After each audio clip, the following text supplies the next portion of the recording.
et bienvenue sur le One Forest Vision, le podcast qui décrypte la biodiversité animale et le bilan carbone forestier en Afrique centrale.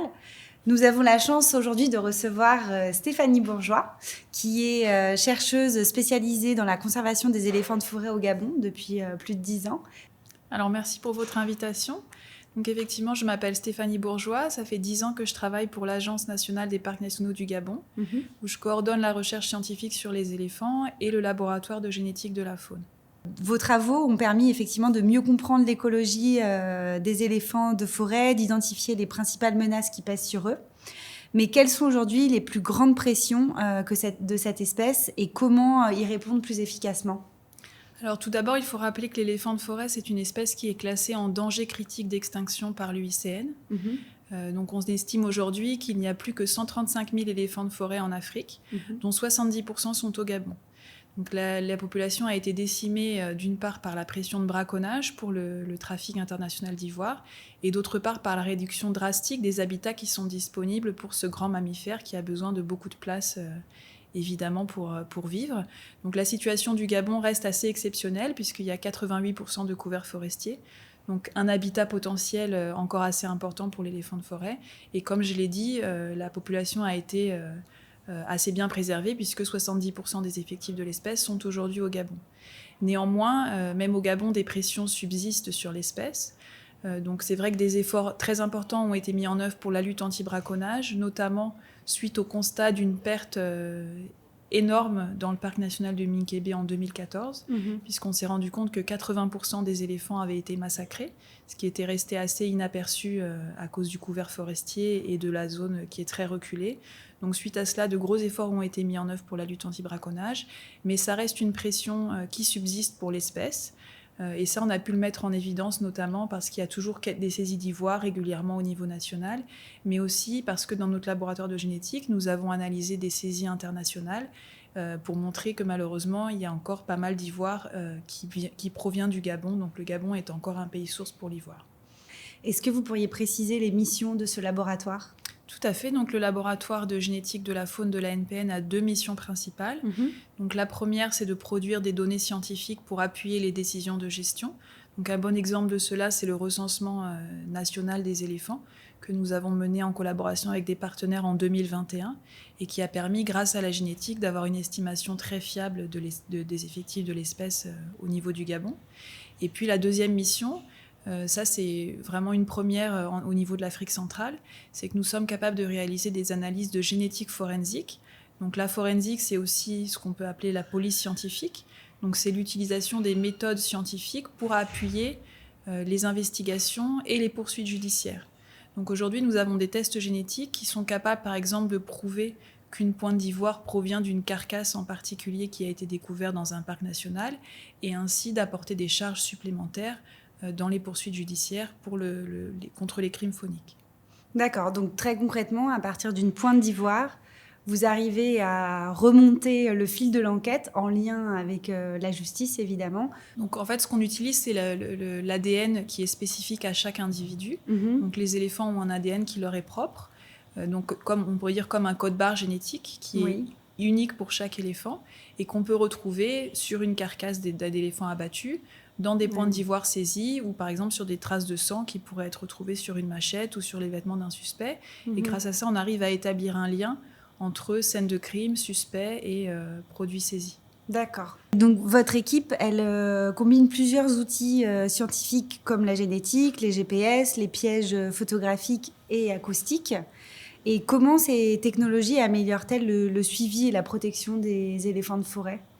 Donc l'éléphant de forêt, c'est une espèce qui est très difficile à observer dans son milieu naturel. Malgré le fait qu'il ait une taille imposante, il est difficile à observer. C'est une espèce qui est discrète. Et ça explique qu'il a été très peu étudié comparativement à l'éléphant de savane au cours des dernières décennies. On sait beaucoup de choses sur les éléphants de savane, puisque depuis un véhicule, on peut observer des groupes familiaux, les suivre. Pour l'éléphant de forêt, on a quelques fenêtres d'observation qui sont les bailles, donc les clairières en forêt. Mais en dehors de cela, on connaissait très peu de choses sur l'écologie de l'éléphant de forêt. Donc on a été obligé de développer des méthodes de suivi indirect pour pouvoir collecter ces informations. Donc un bon exemple que j'ai cité tout à l'heure, c'est la génétique, par exemple, qui nous a permis de compter les éléphants, parce que en fait, pour la génétique, on n'est pas obligé d'observer les éléphants directement. On peut utiliser leurs crottes, qui sont assez abondantes en forêt, puisqu'un éléphant fait environ entre 10 et 20 crottes par jour. Et on peut retrouver son ADN dans les crottes. Donc à partir de ça, on peut compter combien d'individus sont présents au Gabon. Donc c'est ce qu'on a fait en 2021 pour le recensement national. Et puis un autre exemple de l'utilisation des technologies, ce sont les colliers GPS. Donc nous sommes assez avancés au niveau de l'Agence des parcs nationaux dans le déploiement des colliers GPS, puisque nous avons équipé à ce jour plus de 150 éléphants de forêt. C'est un programme qui court depuis 2015 et que nous avons pu utiliser à la fois pour la protection des éléphants, puisque nous recevons des données en temps réel toutes les heures. Donc quand on a eu des colliers qui se sont immobilisés, ça nous a indiqué que l'éléphant est sur le terrain pour intervenir, et ça a permis de lutter contre le braconnage dans certaines zones.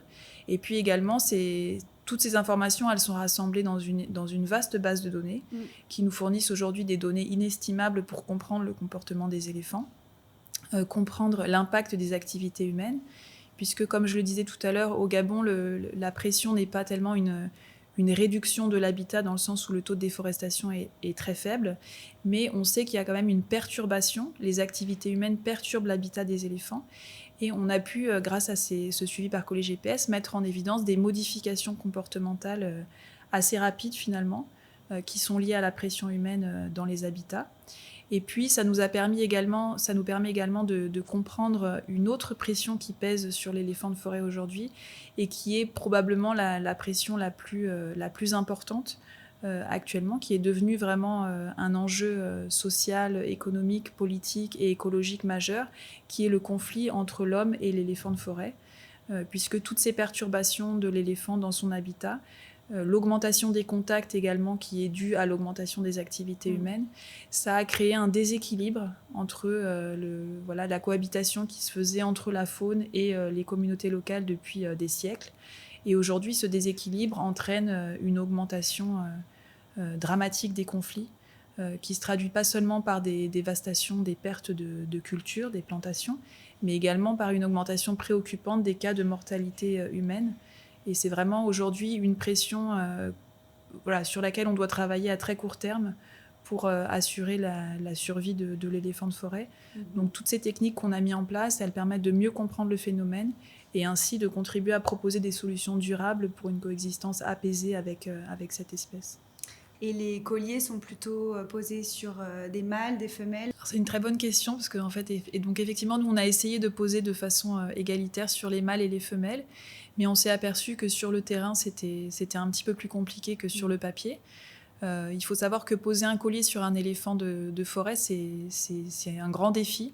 On a une équipe vraiment très spécialisée, avec un vétérinaire qui vient de l'étranger, mais qui est assisté par une équipe localement au niveau de la NPN. Donc on a des assistants de recherche et surtout des pisteurs très expérimentés, sans qui ce travail serait impossible, je pense que on a tous un peu en tête des images de capture d'éléphants par hélicoptère. En milieu forestier, c'est très différent. C'est une approche qui se fait à pied, donc comme une campagne de chasse finalement. Ouais. Sauf que le fusil va être un fusil hypodermique pour endormir l'éléphant et pas pour le tuer, bien sûr. Mais c'est une approche qui se fait à pied. Donc il faut que le vétérinaire s'approche très près de l'éléphant. Et ensuite, quand l'éléphant a reçu sa flèche hypodermique, il va courir encore pendant un certain temps. Donc c'est là où les pisteurs aussi sont indispensables pour ne pas perdre l'éléphant et pouvoir aller tout de suite au contact de l'éléphant, s'assurer qu'il va bien et poser son collier.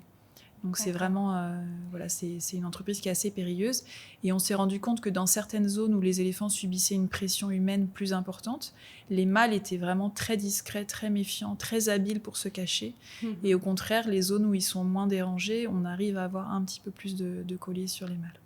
D'accord. Donc finalement, l'éléphant, par expérience, c'est se montrer plus intelligent et être de plus en plus discret. Ce qui rend votre travail plus difficile. C'est une espèce qui apprend très vite. Ouais. Et c'est ce qui rend aussi compliqué la gestion du conflit entre l'homme et l'éléphant, parce que c'est une espèce qui s'adapte aux mesures de protection qu'on peut mettre en place et qui apprend très vite. J'aimerais maintenant peut-être juste zoomer sur votre travail et les enjeux du One Forest Vision.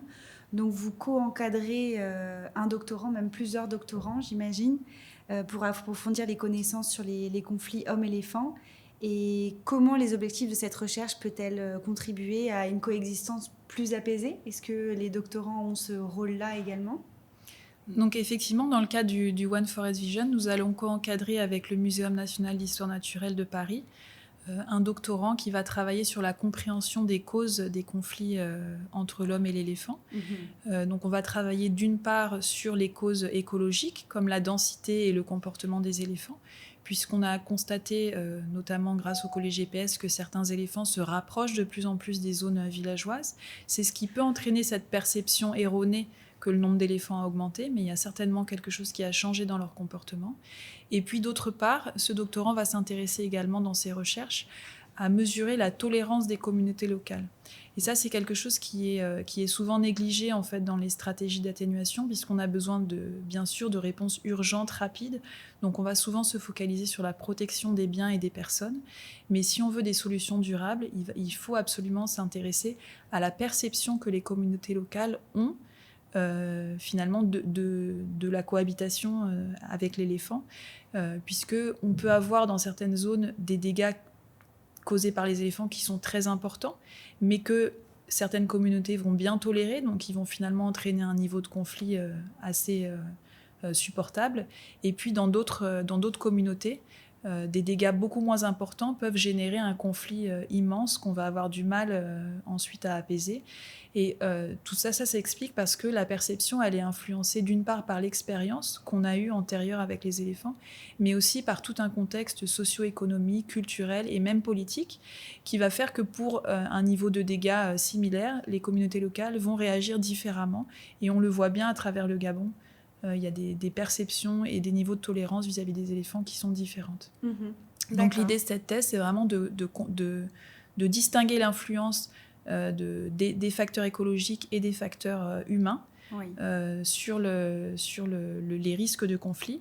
Et ça va nous permettre d'identifier des leviers d'action qui vont pouvoir renforcer les stratégies d'atténuation qui sont déjà mises en place par le gouvernement gabonais. Donc, au-delà de la recherche, vous êtes également impliqué dans la formation, l'accompagnement de jeunes chercheurs, on vient d'en parler. Mais pourquoi, selon vous, il est vraiment essentiel de renforcer cette capacité auprès de la jeunesse ? Comment vous pourriez inspirer des vocations ? Alors, effectivement, il y a de nombreuses raisons pour lesquelles on a besoin de renforcer les capacités locales, de former des jeunes chercheurs. La première qui me vient à l'esprit, c'est que la faune et la flore, mais en tout cas la biodiversité incroyable en Afrique centrale est encore trop peu étudiée, justement parce qu'on manque de moyens humains pour le faire. On peut avoir beaucoup d'idées de projets de recherche et de questions à explorer. C'est le cas, juste si on s'intéresse à l'éléphant, on a beaucoup de choses encore à explorer et on a vraiment besoin de personnes qui puissent s'intéresser à ce sujet, qui puissent porter ces questions de recherche. C'est très important que ces chercheurs soient recrutés au niveau local parce qu'il y aura ainsi une meilleure adéquation avec les besoins, avec les questions qui sont importantes pour la conservation des éléphants au Gabon et également une meilleure appropriation des résultats. Si c'est une recherche qui est faite à l'extérieur, qui est un petit peu trop éloignée des réalités locales, finalement, elle va être assez peu utile pour la conservation. Oui, elle sera publiée, mais pas appliquée. Exactement, parce que souvent, en plus, les publications sont en anglais, c'est pas un public large qui va les lire, donc finalement, c'est des publications qui vont un petit peu tomber, qui vont être intéressantes pour un public de scientifiques, mais qui vont avoir peu d'applications pratiques. J'aimerais insister aussi sur le fait que c'est très important quand on parle de renforcement des capacités locales, de ne pas se limiter à la collecte de données. Ouais. Malheureusement, c'est ce qu'on a pu un peu voir dans le passé, mais je pense qu'il y a beaucoup de ressources humaines, d'expertise et de talents qu'il faut pousser plus loin pour que l'analyse aussi des données, l'interprétation, etc., puisse se faire et qu'on ait vraiment des jeunes chercheurs qui soient capables de développer leurs propres projets de recherche et de continuer à approfondir tout ça. Donc c'est pour ça que dans le One Forest Vision, c'est très bien qu'on puisse financer notamment des doctorants et pas simplement des étudiants en master ou des assistants de recherche, parce que ça permet de pérenniser finalement le travail qu'on fait. En tout cas, merci beaucoup pour vos connaissances partagées et le temps accordé. Et à bientôt. C'est moi qui vous remercie. Super.